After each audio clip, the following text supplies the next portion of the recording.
My husband was always kind to everyone. He treated people with respect and warmth, no matter who they were. My parents liked him a lot, and they often said I was lucky to have him.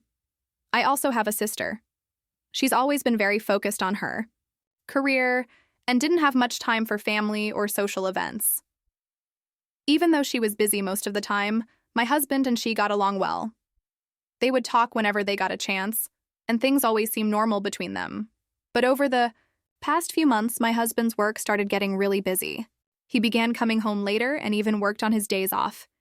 He said he was leading a team at work and they needed him all the time. He was always checking his phone, saying it was important for his job.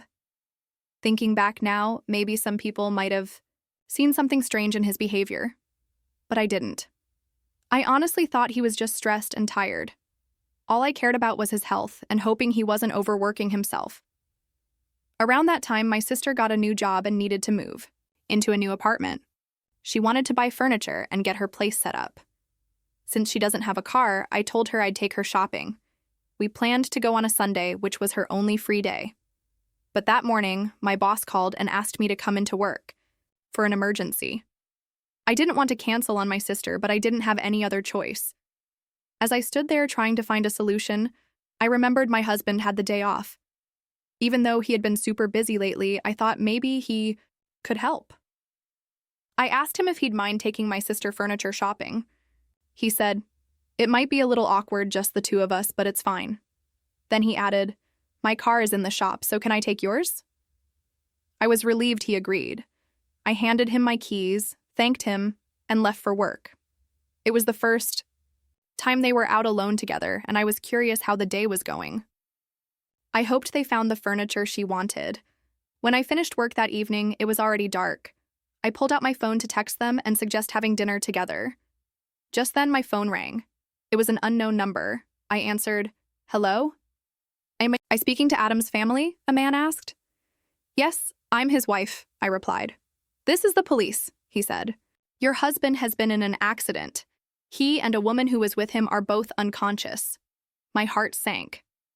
I don't remember everything that happened right after the call, but I remember rushing to the hospital as fast as I could. My heart was pounding.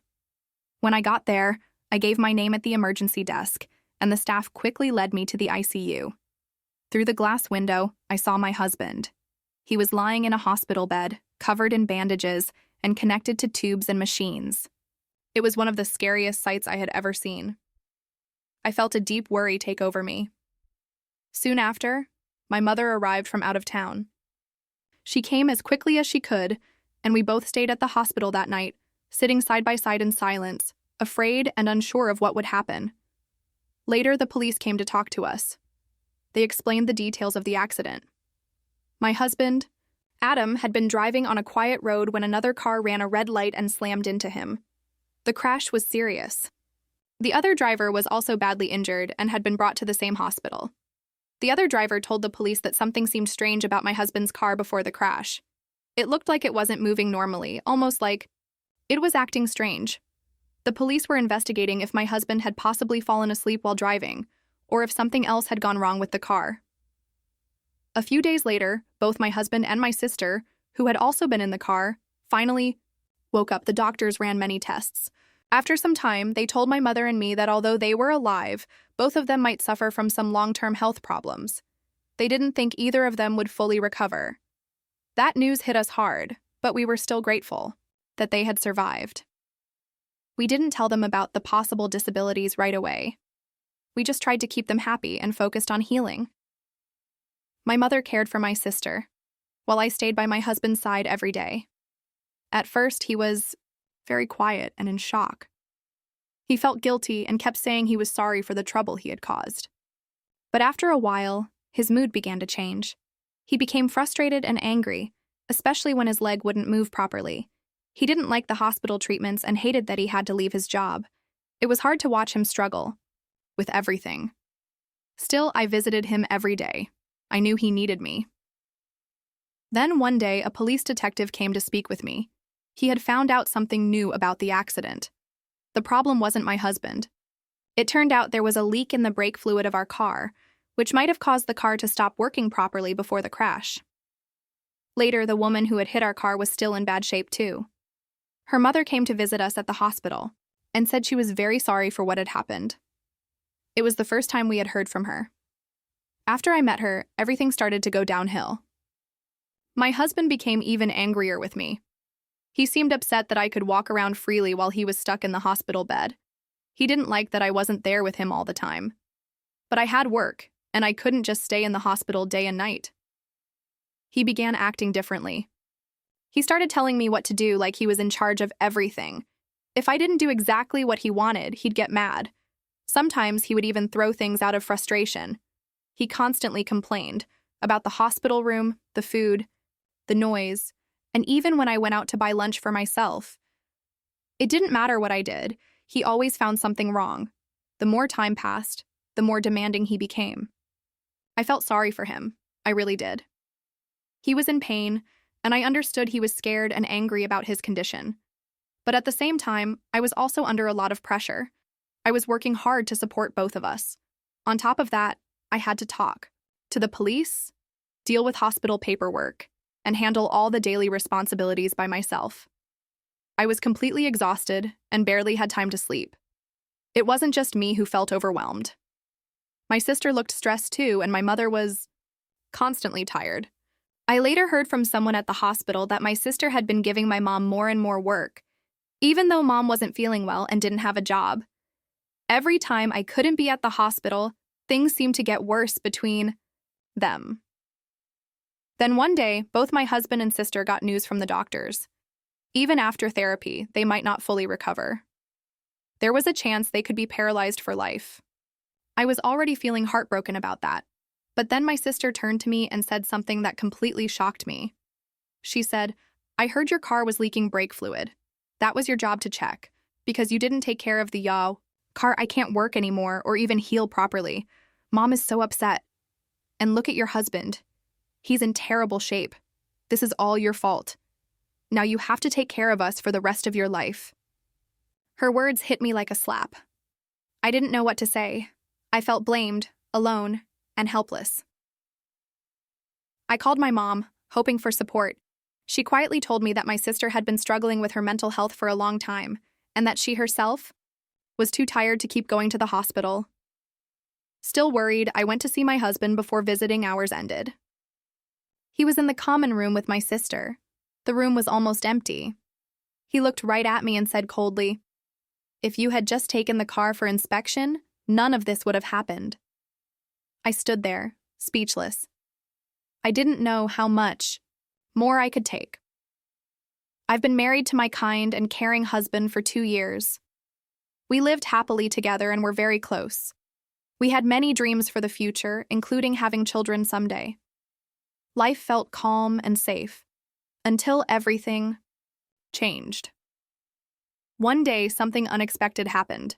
My sister, who had also been in the accident with my husband, looked at me with a serious face and said, "You're the reason we're in this mess. The insurance will pay for some of it, but you'll have to take care of us for the rest of your life. Don't forget that." Hearing those words made something break inside me. I couldn't believe what she had just said. My mind was spinning. I looked at both of them and asked, "Since when have you become so close to my sister?" "What do you mean?" my husband asked back, pretending to be confused. "You don't even visit her often. And now suddenly she's staying here with us? Your mom said it was fine because neither of you can walk or leave the house, but that doesn't explain why you two are acting like a team," I said. My husband didn't answer me. My sister just stared at the floor, but she nodded when my husband said she'd be taken care of for the rest of their lives. It felt like they were both blaming me for everything. I was tired, stressed, and doing my best to hold things together. And now they expected me to take care of them forever without even asking how I was feeling.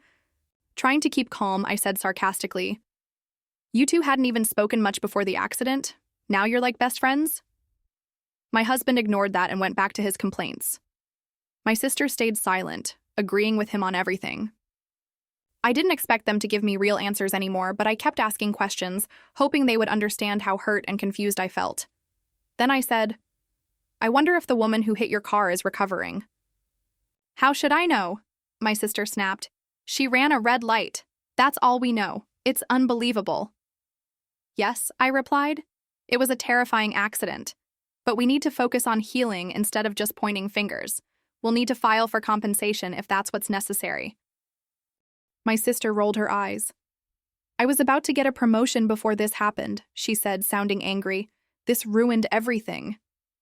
I took a deep breath. I had been holding something in for a while, but now I couldn't keep it to myself any longer. There's something I need to tell you, I said. Before the accident, I took the car for an inspection. They both looked surprised.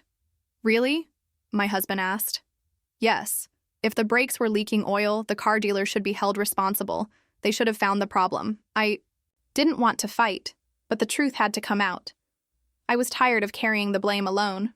I know, right? So let me explain what happened after the accident. Right after the crash, the police called me. They said they needed to investigate what caused the accident. They asked if I had a drive recorder in my car. I told them yes, but it was an old one. That old camera didn't record sound, and it only started recording after an accident happened. So, in short, it wasn't very helpful. My sister nodded like she understood, but then I added, Actually, you didn't know. I recently got a new drive recorder. Her eyes widened in shock. What? Yes, I said calmly. Not only that, but I also installed a camera inside the car. Her face turned pale instantly.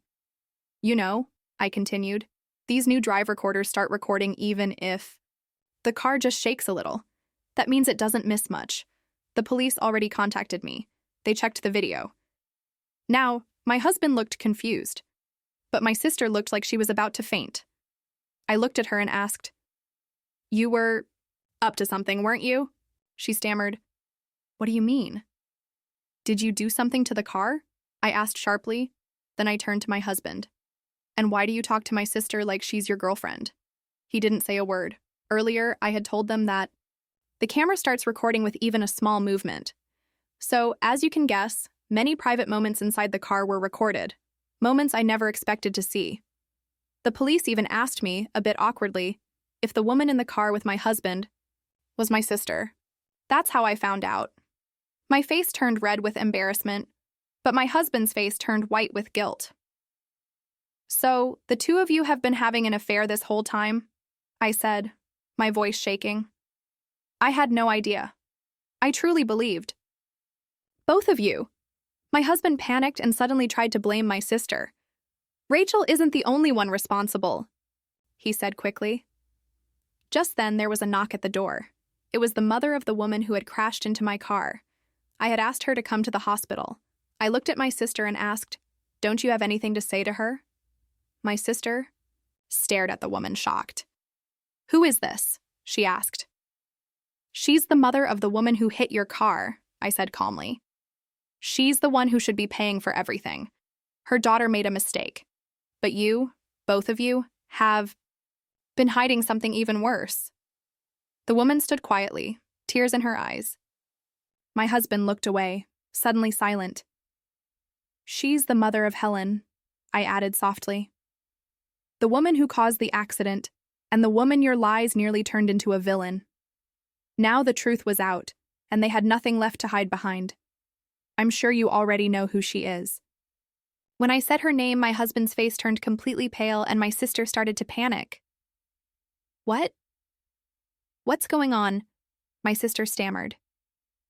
Do you know the woman who was driving the car? So she knew it was your car and still crashed into it? Who is she? My husband didn't say a word. He looked like he didn't know how to explain anything. So I decided to speak instead. She was having an affair with Adam, I said, looking directly at my sister. He promised her he'd divorce me, but he never did. Then she said she was pregnant, and Adam told her to get an abortion. After that, he stopped talking to her. She couldn't reach him. She was angry and wanted revenge, but not on him. On me. My sister gasped. Wait. Does that mean we were just in the wrong place at the wrong time? She said, groaning in disbelief. I can't believe I let this destroy my life.